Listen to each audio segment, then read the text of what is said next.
కూలీ చూసొచ్చానండి. Just average గా నిలుస్తుందని చెప్పాలి. ఎందుకు అంటే నాకు అంత బాగా నచ్చలేదు. సెకండ్ హాఫ్ లో కొంచెం చాలా లాగ్ అనిపించింది. స్టోరీ కూడా అంత కనెక్టివిటీ మిస్ అవుతుంది. కొంచెం ఎడిటింగ్ కానీ అది ప్యాటర్న్ కానీ కొంచెం చాలా అబ్రప్ట్ గా ఉంటుంది. ఫస్ట్ హాఫ్ వరకు చాలా బాగా సైఫై అలా ఏం లేదు, నార్మల్ స్టోరీ. ఒక స్మగ్లింగ్, తర్వాత సత్యరాజ్ గారి గురించి ఒక మెయిన్ ఈవెంట్ ఉంటుంది, దాని మీద కూడా తిరుగుతూ ఉంటుంది. అది స్పాయిలర్ అవుతుంది, బట్ సైన్స్ ఫిక్షన్ ఏం కాదు. ఒక మెషిన్ ఉంటుంది, దాని గురించి ఉంటుంది. నాగార్జున గారు స్మగ్లర్ గా, అదే ఒక సిండికేట్, క్రైమ్ సిండికేట్ విలన్, ఆయన లీడర్ గా ఉంటారు. వాళ్ళని ఎలా ఎదుర్కొంటున్నారు, ఇలా రజనీకాంత్ వీళ్ళ ఏంటి వాళ్ళ లింక్ అనేది స్టోరీ. కానీ జైలర్ రేంజ్ ఎలివేషన్ అక్కడక్కడ ఉంటాయి, కానీ జైలర్ కంటే కొంచెం తక్కువ అని చెప్పాలి.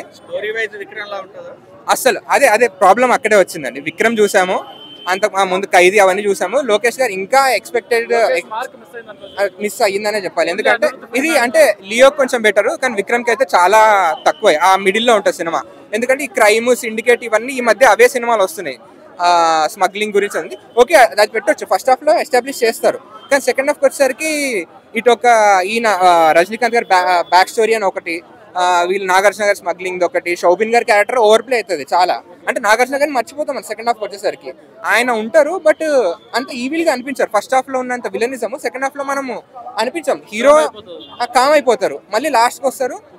మళ్ళీ ఐ మీన్ ఈ అమీర్ ఖాన్ గారిని కూడా ఇంకో విలన్ లాగా వచ్చినట్టే ఉంటది.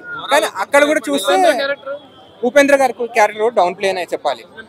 ఇంపాక్ట్ అసలు లేదు. ఎందుకంటే అంటే ఆయన ఆరా, ఆయన స్టార్డమ్ ఉంటది. రజనీ గారి పక్కన కూర్చొని ఒక ఫైట్ ఉంటది అంటది, కానీ అంటే ఎందుకు ఉన్నారు వై. నాగార్జున గారి క్యారెక్టర్ చాలా బాగా ఉంది, కానీ అమీర్ ఖాన్, ఉపేంద్ర గారి క్యారెక్టర్ అయితే డౌన్ ప్లే అయిందనే చెప్పాలి. సత్యరాజ్ గారు బాగా చేశారు. సో తమిళ్ చూసాము, చాలా మంచిగా ఉంది. ఫస్ట్ డే ఫస్ట్ కంబ్యాక్ ఇక్కడ వెళ్ళిపోలేదు కదా.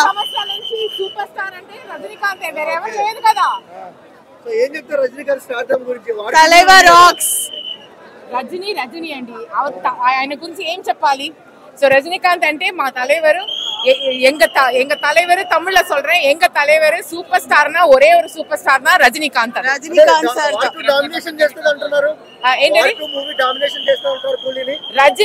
రజనీ మూవీ అండి. ఎందుకు కంపేర్ చేస్తున్నారు? రజనీ కాకుండా don't compare him with anybody. Even your Hrithik Roshan cannot compare himself with Rajinikanth. Rajini fan అండి. సో రజనీ గురించి మాట్లాడాం. Vikram is okay, Kamal Haasan is a different genre, but Rajini అంటే mass, Kamal Haasan is a different genre. Nagarjuna గారు విలన్ రోల్ చాలా మంచిగా చేశారు. ఇన్ఫాక్ట్ నేను ఎక్స్పెక్ట్ చేయలేదు. Always have seen him as a hero, but he's done a very good job and complete మూవీలో ఉన్నారు. So that is another bonus. అట్లా ఉందండి. రజనీకాంత్ స్టైల్ గురించి ఏం చెప్పాలి మేము. Anirudh music always rocks. నేను వార్త చూడలేదు, బట్ రజనీ మూవీ కోసం వచ్చిన. సో రజనీ నాకు తెలియదండి అదండి. We will wait for Lokesh Kanagaraj to say. 56 సంవత్సరాలు మన ఉపేంద్ర కన్నడలో కలెక్ట్ చేస్తుంది. డే 1 వచ్చే 300 కోట్లు కొడుతుంది. ఈ కూలీ అంటే ఇండియానే కూలీ చేసి పడేసింది అనమాట. కరోనా తోటి ఒక ట్విస్ట్ ఇచ్చింది. కరోనా ట్విస్ట్ ఇచ్చాడు, ఇప్పుడు సోషల్ మీడియాకి ట్విస్ట్ ఇచ్చాడు కరోనా తోటి. ఇప్పుడు ఇండియాకి ట్విస్ట్ ఇస్తున్నాడు మన నాగార్జున. ఇచ్చి పడేశాడు బ్రో. ఈ సుత్తి పట్టుకుంటే చాలు బ్రో, ఇచ్చి పడేశాడు నాగార్జున, చంపి పడేశాడు. ఈ సీన్ చూస్తా ఉంటే నాకైతే మైండ్ బ్లోయింగ్. నాగార్జున కోసం మన ఒక్క తెలుగు ఫ్యాన్స్ కాదు, భారతదేశ ఫ్యాన్స్ మొత్తం నాగార్జున కోసం వెయిట్ చేస్తున్నాడు. నాగార్జున కింగ్, ఎప్పటికైనా కింగే. రజనీకాంత్ ఏమన్నా అన్నారు అనుకో, ఆయన ఎవరున్నారు? మెగాస్టార్ చిరంజీవి, బాలకృష్ణ, ప్రభాస్ అండ్ అనుష్క కూడా ఉందంట. రజనీకాంత్ గారు చెప్పారు, మూవీలో చెప్పారు. చిక్కిట్టు అంటుంటే థియేటర్ లో కుర్చీలలో ఎవరు కూర్చోలే.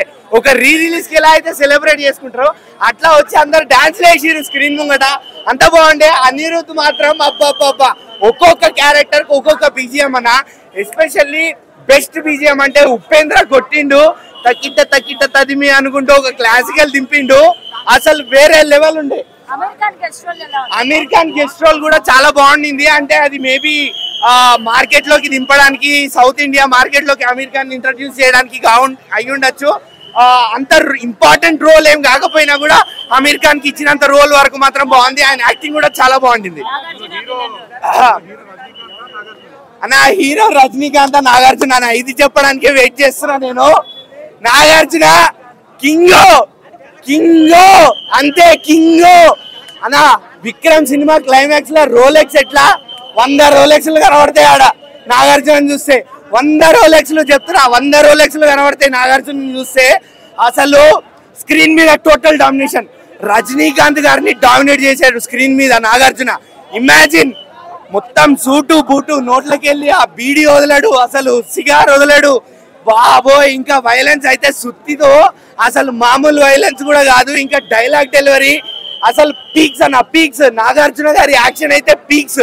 టోటల్ డామినేషన్ స్క్రీన్ సినిమా మొత్తం టోటల్ డామినేషన్. రజనీకాంత్ ని ఇట్లా పక్కన కూర్చోబెట్టారు స్క్రీన్ మీద.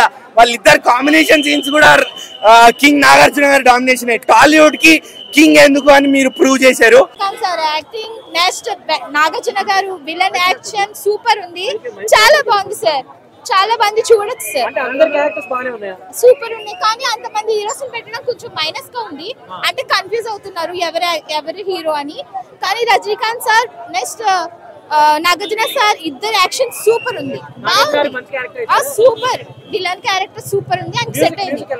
మ్యూజిక్ సూపర్ ఉంది సార్, చాలా బాగుంది. మ్యూజిక్ అయితే అదిరిపోయింది సార్, చాలా బాగుంది. అందరూ చూడొచ్చు. ఇంపార్టెంట్ దయాల్, అది దయాల్ క్యారెక్టర్ సూపర్. అసలు మలయాళం యాక్టర్ కదా, అసలు చాలా బాగా చేస్తాడు. Out perform everyone. యా మంచిగా హైలైట్స్ అంటే ఇక యాక్టింగ్ పర్ఫార్మెన్స్ వైజ్ దయాల్ చాలా బాగా చేశాడు. రజనీకాంత్ అసలు అవుట్ పర్ఫార్మ్ అసలు క్రేజీ. ఇంకా పాస్ట్ సెకండ్ హాఫ్ అయితే క్రేజీ.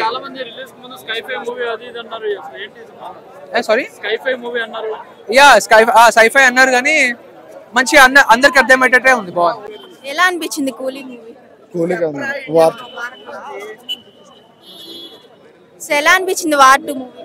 చాలా బాగుంది. ఇద్దరు పెర్ఫార్మెన్స్ లో ఏది బెటర్ అని చెప్పొచ్చు? ఇద్దరు సమానంగా చేశారు, కానీ ఎక్కువగా ఎన్టీఆర్ మేము అభిమానించే హీరో కాబట్టి ఎన్టీఆర్ బాగా చేశారు. బాగుంది. ఎన్టీఆర్ క్యారెక్టర్ కానీ ఆ స్క్రీన్ మీద ప్రెజెన్స్ కానీ మొత్తం అంతా కూడా చాలా బాగుంది. ఫైట్ సీన్స్ చాలా హైలైట్ ఉంది. అంటే రితిక్ రోషన్ గారు ఎన్టీఆర్ గారిని డామినేట్ చేశారంటున్నారు. లేదు మేడం, రితిక్ రోషన్ గారి కన్నా ఎన్టీఆర్ ఎక్కువ స్క్రీన్ లో మనకి కనపడే ఛాన్స్ ఎక్కువ ఉంది. కాకపోతే ఏంటంటే కొంచెం ఎంట్రీ మాత్రం కొంచెం లేట్ అవుతుంది. వచ్చిన కాడి నుంచి వేరే లెవెల్ ఉంటుంది సినిమా. లాస్ట్ 15 minutes అసలు మైండ్ బ్లోయింగ్. ఆ ట్విస్ట్ ఉంటుంది, అసలు బుర్ర పనిచేది. అసలు ఆ సీన్ లో అంత అయిపోయింది అనుకుని బ్లాంక్ అయిపోయినాం. సినిమా చూస్తుండగా అలా బ్లాంక్ అయిపోయినాం. ఒక్క 15 minutes ముందు స్టార్ట్ అవుతుంది. అసలు వేరే లెవెల్ అనమాట అంత ప్రతిదీ కూడా. అంటే వార్ 3 కంటిన్యూషన్ ఉంటుందా ఎన్టీఆర్ గారితో? ఉంటుంది మేడం, పక్కా ఉంటుంది, పక్కా. ఓకే.